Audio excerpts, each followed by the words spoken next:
प्रधानमंत्री नरेंद्र मोदी अद्य British समकक्षेण Boris Johnson इत्यमुना समं मन्त्रणां करिष्यति। अन्तर्जालाधृते संवादावधौ उभौ नेतारौ महामार्याः उन्मूलनाय मिथः सहयोगं वैश्विकप्रयासविषयं समेत्य नैकेषु हितविषयेषु चर्चां करिष्यतः।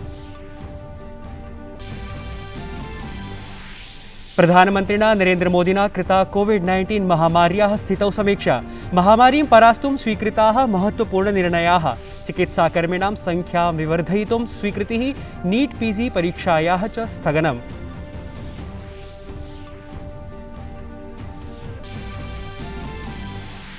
देशे अनवरतं सूच्यौषधाभियानस्य तृतीये चरणे 18 वयोवर्षतः 44 वयात्मकजनेभ्यः प्रदीयते सूच्यौषधम्। अस्मिन् चरणे 15,000,200,000 सूच्यौषधम् अधिगतम्। अधुना यावत् अभवत् 88,00,000 जनानां सूच्यौषधीकरणम्। गृहमन्त्रालयेन पश्चिमबंगाल प्रशासनात् प्रतिवेदनं याचितम्। निर्वाचनानन्तरं राज्ये विपक्षिदलस्य कार्यकर्तृणः विरुद्ध्य आक्रमणस्य सूचनाविषये प्रतिवेदनं प्रस्तोतुम् आदिष्टमस्ति। भाजपादलेन श्वः राष्ट्रव्यापी विरोधप्रदर्शनस्य कृता घोषणा। अभिवादे, अहमस्मि नीतीश भारद्वाजः। अत्र भवतीनां च स्वागतं डीडी न्यूज़ वार्ता प्रसारणेऽस्मिन्। अथ वार्ताः विस्तरेण। प्रधानमन्त्री नरेंद्र मोदी अद्य ब्रिटिश समकक्षेण बोरिस जॉन्सन इत्यमुना समं मन्त्रणां करिष्यति। अन्तर्जालाधृते संवादावधौ उभौ नेतारौ महामार्याः उन्मूलनाय मिथः सहयोगं वैश्विकप्रयासविषयं समेत्य नैकेषु हितविषयेषु चर्चां करिष्यतः। सम्मेलनस्य घोषणां कुर्वन् विदेशमन्त्रालयः अकथयत् यत् समयोऽयं बहुआयामी रणनीतिकसम्बन्धानां संवर्धनस्य, पारस्परिकहितपरेषु क्षेत्रीयप्रकरणेषु सहयोगसंवर्धनस्य एकः महत्त्वपूर्णः अवसरः भविष्यति। विदेशमन्त्रालयेन कथितं यत् सम्मेलनावधौ अग्रिम 10 वर्षावधये एकः व्यापकः इति उपक्रमः प्रकाशयिष्यते। एतदनुसारी अग्रिम 5 दशकेषु भारत-ब्रिटेनयोः सहयोगात्मकं मार्गं भूयोऽपि दृढं करिष्यति। कोरोनायाः द्वितीयलहरीं सम्मुखीकर्तुं केन्द्रशासनं सर्वात्मना प्रयतते। प्रशासनेन स्वास्थ्यव्यवस्थायाः निरीक्षणम्, आवश्यक औषधीनां सामग्रीणाम्, ऑक्सीजन इति प्राणवायोः च आपूर्तिः क्रियते। एतदतिरिच्य अनेन आश्वासितं यत् देशे टीकाकरण अभियानम् अनुवर्तयितुं सूच्यौषधनिर्मातृसमवायाः विनिर्दिष्टाः सन्ति। अपरतः चिकित्सकानाम् अन्येषां च स्वास्थ्यकर्मिणाम् उपलब्धतां सुनिश्चेतुं प्रधानमन्त्रिणा नरेंद्र मोदिना गतदिने नैके पदक्षेपाः विहिताः। एतेषु नीट पीजी परीक्षायाः स्थगनमपि अन्यतममस्ति। प्रधानमंत्री जी के लेवल पर ह्यूमन रिसोर्सेज, मेडिकल जो हमारे रिसोर्सेज हैं उनको कैसे और बढ़ाया जाए ताकि हम कोविड-19 मैनेजमेंट के जिस तरह से बढ़ते हुए केसेस हमारे सामने हैं उसको मैनेज कर सकें। उसके अंतर्गत कई निर्णय लिए गए हैं, जिसमें मुख्य निर्णय है कि जो नीट और पीजी का एग्ज़ाम है इसको कम से कम 4 महीने के लिए पोस्टपोन किया जाएगा, यानी कि यह 31 अगस्त से पहले नहीं किए जाएंगे।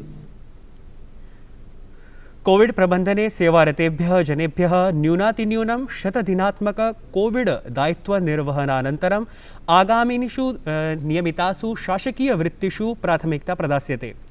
एतादृशेभ्यः सर्वेभ्यः 100 दिनात्मक कोविड दायित्वनिर्वहनानन्तरं प्रधानमंत्री विशिष्ट कोविड राष्ट्रीय सेवा सम्मानं प्रदास्यते।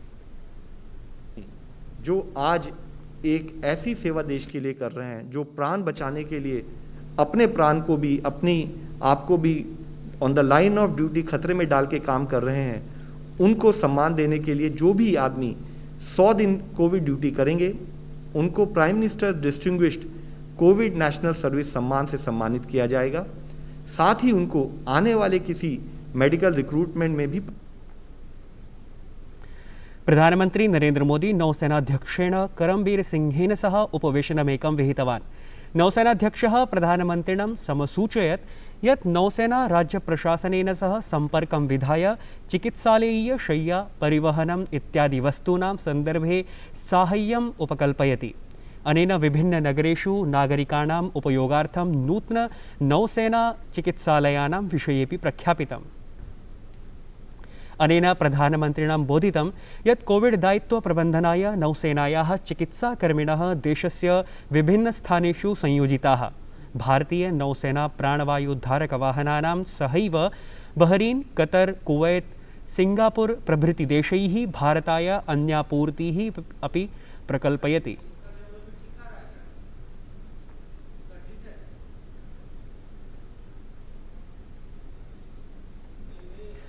कोरोना महामारीम् अभिलक्ष्य शिक्षा मन्त्रालयः मई मासे आयोजयिष्यमाणानां सर्वासाम् अन्तर्जालीयेतर परीक्षाणां स्थगनाय निर्दिष्टवान्। उच्चशिक्षा सचिवः अमित खरे पत्रद्वारा सर्वासां केन्द्रीयशिक्षणसंस्थानां प्रमुखान् एतद्विषये निर्दिष्टवान्। ध्यानास्पदमस्ति यत् अन्तर्जालीयपरीक्षाः अनुवर्तिष्यन्ते। पत्रस्य अनुसारि जून मासस्य प्रथमे सप्ताहे निर्णयस्य समीक्षा भविष्यति। पत्रे एतदपि लिखितमस्ति यत् संस्थाने यदि कस्मै अपि कीदृग्विधायाः सहायतायाः आवश्यकता भवति तर्हि संस्थानं तस्य सहायतां कुर्यात्। सर्वासां संस्थानानां योग्यजनेभ्यः टीकाकरणार्थं प्रोत्साहयितुमपि उक्तमस्ति।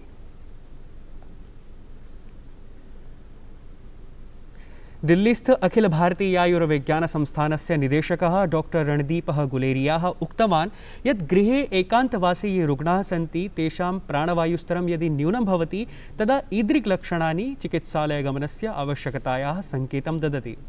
अनेन कथितं यत् सीटी स्कैन् बायोमार्कर्स् इति परीक्षणानां दुरुपयोगं भवति। अनेन स्पष्टीकृतं यत् संक्रमणस्य सामान्यलक्षणयुतजनानां कृते ईदृक् परीक्षणेन कोऽपि लाभः नास्ति। अगर हम देखें तो सीटी स्कैन आजकल बहुत ज़्यादा लोग करा रहे हैं और ये सोचते हैं कि जब भी उनकी कोविड पॉजिटिव रिपोर्ट आई तो एकदम सीटी करा लें।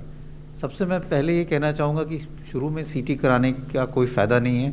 माइल्ड जो आपको अगर इन्फेक्शन है, माइल्ड कोविड है, तो सीटी से कोई फ़ायदा नहीं है। सीटी में कुछ पैचेस आएंगे। कई स्टडीज़ हुई हैं। एक स्टडी हुई है जिन्होंने एसिम्प्टोमेटिक लोगों में सीटी देखा और ये पाया कि 30 से 40% एसिम्प्टोमेटिक लोग जिनको कोई लक्षण नहीं है, सिर्फ उनका कोविड पॉजिटिव है, उनके सीटी में भी कुछ पैचेस आते हैं और वो अपने आप बिना ट्रीटमेंट के ख़त्म हो जाते हैं। दूसरा, इसका नुकसान समझने की ज़रूरत है।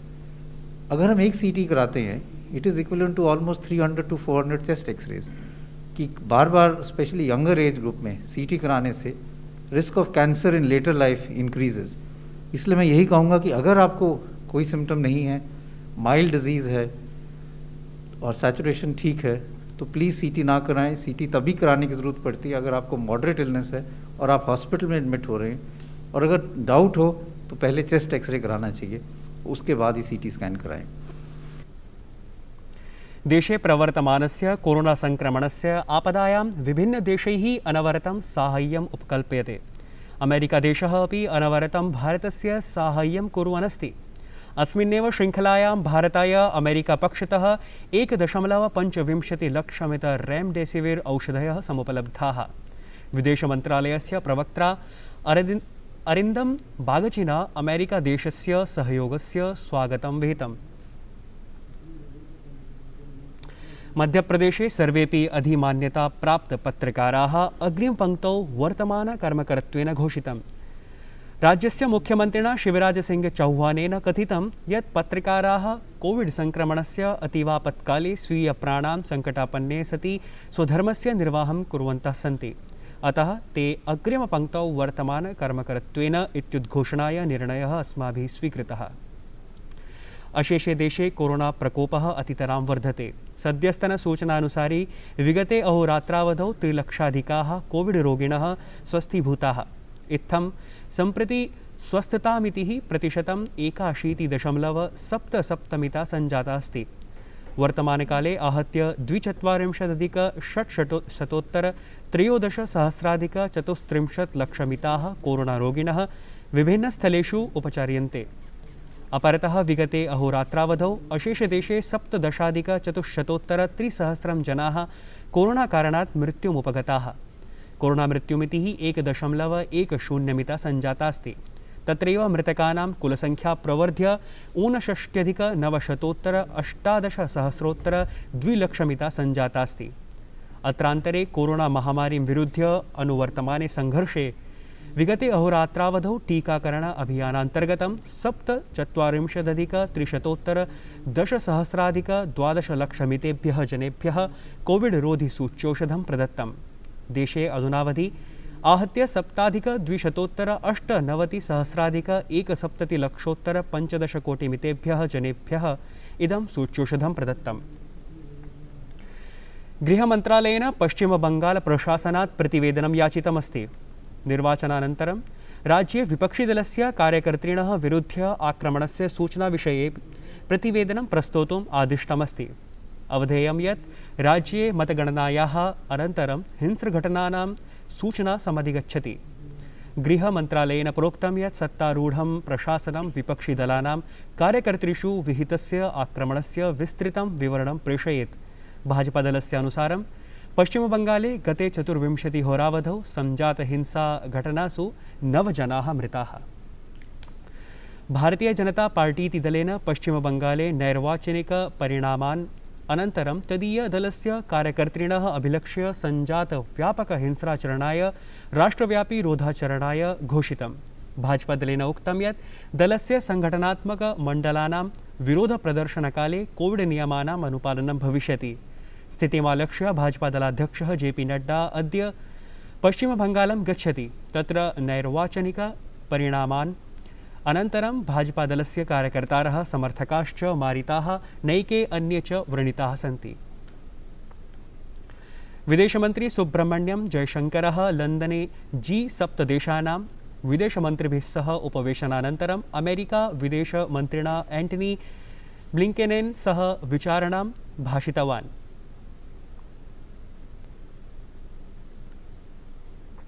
वार्ता संस्करणमेतत् सम्पद्यते अधुना। अभिनववार्ताभिः सह पुनः उपस्थास्यामः। भूयात् तावत् मङ्गलम्।